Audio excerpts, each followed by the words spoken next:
Hello friends, welcome back to my channel Karthik Telugu news. Friends, ఇవాళ ఒక ఘోర ప్రమాదం చోటు చేసుకుంది. దీని గురించి మరిన్ని విషయాలు ఈ వీడియోలో తెలుసుకుందాం. కదిరి రూరల్ మండలం కుమ్మరవాండ్లపల్లి గ్రామంలోని ఓ ఇంట్లో గ్యాస్ సిలిండర్లు పేలాయి. ఈ ప్రమాదంలో 4 ప్రాణాలు కోల్పోగా మరో 10 మంది తీవ్రంగా గాయపడ్డారు. గ్యాస్ మంటలు చుట్టుపక్కల వ్యాపించడంతో భారీ ప్రమాదం జరిగింది.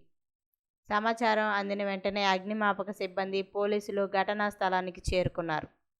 ఫైర్ సిబ్బంది మంటలను పూర్తిగా అదుపులోకి తీసుకొచ్చారు. ఈ ఘటనలో గాయపడిన వారిని వెంటనే కదిరి ప్రభుత్వ ఆసుపత్రికి తరలించారు.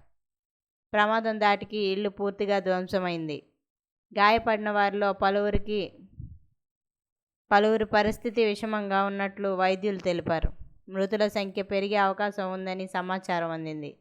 ఘటనా స్థలంలో సహాయక చర్యలు కొనసాగుతున్నాయి. గ్యాస్ మంటలు వేగంగా వ్యాపించడంతో స్థానికులు భయపడి బయటకు పరుగులు తీశారు. సో ఫ్రెండ్స్, ఇది అప్డేట్ న్యూస్. మరిన్ని అప్డేట్స్ కోసం ఛానల్ సబ్స్క్రైబ్ చేసుకోండి ఫ్రెండ్స్. అలాగే పక్కన ఉన్న బెల్ ఐకాన్ని క్లిక్ చేసి వీలైతే ఛానల్కి లైక్ అయితే చేయండి. Thank you friends. Thanks for watching this video.